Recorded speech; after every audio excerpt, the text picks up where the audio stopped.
ಮತ್ತೊಂದ್ ಕಡೆ ಮುಗುಡ ಹಗರಣಕ್ಕೆ ಸಂಬಂಧಪಟ್ಟ ಹಾಗಿನ ತನಿಖೆ ಚುರುಕಾಗ್ತಾ ಇರುವಂತಹ ರೀತಿಯಾಗಿ ಕಂಡು ಬರ್ತಾ ಇದೆ. ಒಂದ್ ಕಡೆ ಲೋಕಾಯುಕ್ತ, ಮತ್ತೊಂದ್ ಕಡೆ ಇದಕ್ಕಾಗಿ ತನಿಖೆಗೆ ನೇಮಿಸಲ್ಪಟ್ಟಿರುವಂತಹ ಆಯೋಗ ಇಬ್ರು ಕೂಡ ಈಗ ಮೂಡ ಅಧಿಕಾರಿಗಳನ್ನ ಬಹಳಷ್ಟು ದಾಖಲಾತಿಗಳಿಗಾಗಿ ಅವರು ಬೇಡಿಕೆಯನ್ನ ಇಡ್ತಾ ಇದ್ದಾರೆ. ಮಾಹಿತಿ ಪ್ರಕಾರವಾಗಿ ಸುಮಾರು 8 ಲಕ್ಷಕ್ಕೂ ಹೆಚ್ಚಿನ ಪ್ರತಿಗಳು ಅಂದ್ರೆ ಜೆರಾಕ್ಸ್ಗಳು ಅಂತಾರೆ ಫೋಟೋ ಕಾಪಿಗಳನ್ನ ಅವರು ಬಯಸ್ತಾ ಇದ್ದಾರೆ. ಹೀಗಾಗಿ ಹೆಚ್ಚಿನ ಜೆರಾಕ್ಸ್ ಮೆಷಿನ್ಗಳನ್ನ ತೆಗೆದುಕೊಂಡು ಬಂದು ಹೆಚ್ಚೆಚ್ಚು ಫೋಟೋ ಕಾಪಿಗಳನ್ನ ಕೊಡುವಂತ ಪ್ರಯತ್ನವೂ ಕೂಡ ಆಗ್ತಾ ಇದೆ. ಅವರು ಕೇಳ್ತಾ ಇರುವಂತಹ ದಾಖಲಾತಿಗಳನ್ನ ಒದಗಿಸುವಂಥದ್ದೇ ಅಧಿಕಾರಿಗಳಿಗೆ ದೊಡ್ಡ ತಲೆನೋವಾಗ್ತಾ ಇರುವಂಥದ್ದು.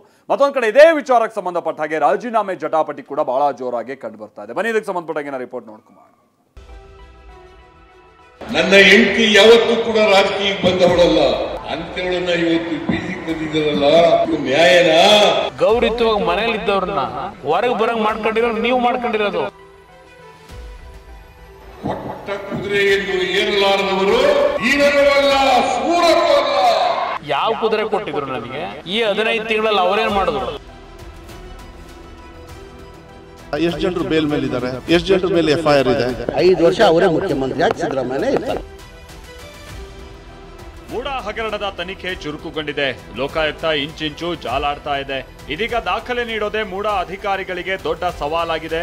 ದಾಖಲೆಗಳು ಜೆರಾಕ್ಸ್ ಮೇಲೆ ಜೆರಾಕ್ಸ್ ಆಗ್ತಾ ಇದೆ. ಎಷ್ಟೇ ಪ್ರಿಂಟ್ ಮಾಡಿದ್ರೂ ಸಾಕಾಗ್ತಾ ಇಲ್ಲ. ಈಗಿರುವ 4 ಜೆರಾಕ್ಸ್ ಮೆಷಿನ್ ಸಾಕಾಗದೆ 19 ಲಕ್ಷ ಮೌಲ್ಯದ 9 ಹೊಸ ಜೆರಾಕ್ಸ್ ಮೆಷಿನ್ ಗಳನ್ನ ಖರೀದಿ ಮಾಡಲಾಗಿದೆ. ಇದೀಗ ಬರೋಬ್ಬರಿ 13 ಜೆರಾಕ್ಸ್ ಮೆಷಿನ್ ನಲ್ಲಿ ಎಲ್ಲ ದಾಖಲೆಗಳನ್ನು ಜೆರಾಕ್ಸ್ ಮಾಡಲಾಗ್ತಾ ಇದೆ. ಮೂಡ ಅಧಿಕಾರಿಗಳಿಗೆ 8 ಲಕ್ಷ ದಾಖಲಾತಿ ನೀಡೋದೇ ಸವಾಲು. ನಿವೃತ್ತ ನ್ಯಾಯಮೂರ್ತಿ ದೇಸಾಯಿ ನೇತೃತ್ವದ ಆಯೋಗ ಸೂಚನೆ. ನಿವೃತ್ತ ನ್ಯಾಯಮೂರ್ತಿ ದೇಸಾಯಿ ನೇತೃತ್ವದ ಆಯೋಗ ಮೂಡ ಅಕ್ರಮವನ್ನ ಕೆದಕ್ತಾ ಇದೆ. 2005ರಿಂದ 2024ರವರೆಗೆ ಹಂಚಿಕೆಯಾಗಿರುವ ನಿವೇಶನ, 50-50 ಅನುಪಾತದ ಅಡಿ ಹಂಚಿಕೆಯಾದ ನಿವೇಶನ, ಪ್ರೋತ್ಸಾಹದಾಯಕ ಹಾಗೂ ಬದಲಿ ನಿವೇಶನಗಳ ದಾಖಲೆ ನೀಡುವಂತೆ ಸೂಚನೆ ಕೊಟ್ಟಿದೆ. 8 ಲಕ್ಷ ದಾಖಲಾತಿ ನೀಡುವಂತೆ ಸೂಚನೆ ನೀಡಲಾಗಿದೆ. ಇದಿಷ್ಟು ತನಿಖೆ ಆದ್ರೆ ಮತ್ತೊಂದ್ ಕಡೆ ಮೂಡ ಹಗರಣದ ಬಗ್ಗೆ ನಾಯಕರುಗಳ ನಡುವೆ ಜಟಾಪಟಿ ನಡೀತಾ ಇದೆ. ಸಿದ್ದರಾಮಯ್ಯ ತಮ್ಮ ಪತ್ನಿಯನ್ನ ರಾಜಕೀಯವಾಗಿ ಎಳೆದು ತರಲಾಗಿದೆ ಅಂತ ವಾಗ್ದಾಳಿಯನ್ನ ನಡೆಸಿದ್ದರು. ನಿಮ್ಮ ನಡವಳಿಕೆ ಅವರನ್ನ ಹೊರತಂದಿದೆ ಅನ್ನೋ ಮೂಲಕ ದಳಪತಿ ಲೇವಡಿ ಮಾಡಿದ್ರು. ನನ್ನ ಹೆಂಡತಿ ಯಾವತ್ತೂ ಕೂಡ ರಾಜಕೀಯಕ್ಕೆ ಬಂದವಳಲ್ಲ, ಯಾವತ್ತೂ ಕೂಡ ಹೊರಗಡೆ ಬಂದವಳಲ್ಲ ಅಂತೇಳನ್ನ ಇವತ್ತು ಬೀದಿಗೆ ಬಂದಿದ್ದಾರಲ್ಲ, ಇದು ನ್ಯಾಯನಾ? ನೀವು ಒಪ್ಕೊಳ್ಳಿಕ್ಕೆ ತಯಾರಾಗಿದ್ದೀರಾ? ನೀವು ತಗೊಂಡ್ಬಂದಿದ್ದೀರಿ ನಿಮ್ಮ ಹೆಂಡ್ತಿನ. ಗೌರವವಾಗಿ ಮನೇಲಿ ಇದ್ದವ್ರನ್ನ ಹೊರಗೆ ಬರಂಗ್ ಮಾಡ್ಕೊಂಡಿರೋ ನೀವು ಮಾಡ್ಕೊಂಡಿರೋದು. ನಾವೆಲ್ಲ ಮಾಡಿರೋದು ವಿರೋಧ ಪಕ್ಷಗಳು. ಅವ್ರನ್ನ ಇವತ್ತು ಹೊರಗೆ ತಂದಿರತಕ್ಕಂಥದ್ದು ನಿಮ್ಗಳ ನಡವಳಿಕೆಯಿಂದ. ಇನ್ನು ಕುಮಾರಸ್ವಾಮಿ ಸಿಎಂ ಆಗಿದ್ದ ಅವಧಿಯ ಬಗ್ಗೆ ಸಿದ್ದರಾಮಯ್ಯ ಲೇವಡಿ ಮಾಡಿದ್ರು.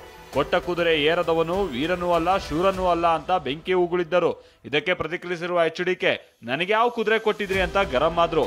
1 ವರ್ಷ 2 ತಿಂಗಳು ಕುಮಾರಸ್ವಾಮಿ ಮುಖ್ಯಮಂತ್ರಿ ಆಗಿದ್ರು, ಏನು ಮಾಡಲಿಲ್ಲ. ಕೊಟ್ಟ ಕುದುರೆಯನ್ನು ಏರಲಾರದವರು ಹೀನರೂ ಅಲ್ಲ, ಸೂರರೂ ಅಲ್ಲ. ಯಾವ ಕುದುರೆ ಕೊಟ್ಟಿದ್ರು ನನಗೆ? ನಾನು 14 ತಿಂಗಳು ಮಾಡಿರೋ ಕೆಲಸ ಸಿದ್ದರಾಮಯ್ಯ ಚಾಲೆಂಜ್ ಮಾಡ್ತೀನಿ. ಈ 15 ತಿಂಗಳಲ್ಲಿ ಅವರೇನ್ ಮಾಡಿದ್ರು? ಸ್ವಂತ ಸರ್ಕಾರ ಇಟ್ಕೊಂಡು. ಇನ್ನು ಬಿಜೆಪಿ ನಾಯಕರ ರಾಜೀನಾಮೆ ಆಗ್ರಹಕ್ಕೆ ಸಚಿವ ಮಧು ಬಂಗಾರಪ್ಪ ಕೆರಳಿ ಕೆಂಡವಾದ್ರು. ನೀವೆಷ್ಟು ಮಂದಿ ಬೇಲ್ ಮೇಲೆ ಹೊರಗಿದ್ದೀರಿ ಅಂತ ಪ್ರಶ್ನೆ ಮಾಡಿದ್ರು. ಮಾಡೋ ಕೆಲಸ ಎಲ್ಲ ಮಾಡ್ತಾರೆ. ಕಾನೂನಲ್ಲಿ ಇದೆಯಾ ರಾಜೀನಾಮೆ ಕೊಡ್ಬೇಕಂತ ಯಾವ್ದಾರು ಕಾನೂನು ಇದೆಯಾ? ನೋಡಿದೀರಾ ನೀವು? ಎಲ್ಲಿದೆ ಕಾನೂನು? ಎಷ್ಟು ಜನರು ಬಿಜೆಪಿ ಅವರಿಗೆ ಹೇಳಿಕೆ ಕೊಡ್ಕೊಂಡು ಎಲ್ಲ ಬಾಯ್ ಬಿಡ್ಕೋತಾ ಇದಾರಲ್ಲ, ಎಷ್ಟು ಜನರು ಬೇಲ್ ಮೇಲೆ ಇದ್ದಾರೆ, ಎಷ್ಟು ಜನರ ಮೇಲೆ FIR ಇದೆ? ನಾನು ಹೇಳ್ತಾ ಇರೋದು, ಈಗ ಟಗರ್ ಅವ್ರು ಕೂತಾರೆ, ಟಗರ್ಸಿಗೆ ಅಲ್ಲಾಡ್ಸೋದು ಬಹಳ ಕಷ್ಟ ಇದೆ. 5 ವರ್ಷ ಅವರೇ ಮುಖ್ಯಮಂತ್ರಿ ಆಗಿ ಸಿದ್ದರಾಮಯ್ಯ ಇರ್ತಾರೆ. ಒಟ್ಟಾರೆಯಾಗಿ ಒಂದ್ ಕಡೆ ಮೂಡ ಹಗರಣದಲ್ಲಿ ಅಧಿಕಾರಿಗಳಿಗೆ ದಾಖಲೆ ಒದಗಿಸೋದೇ ದೊಡ್ಡ ಸವಾಲಾದ್ರೆ ಮತ್ತೊಂದ್ ಕಡೆ ಜಟಾಪಟಿಯು ಜೋರಾಗಿ ನಡೀತಾ ಇದೆ.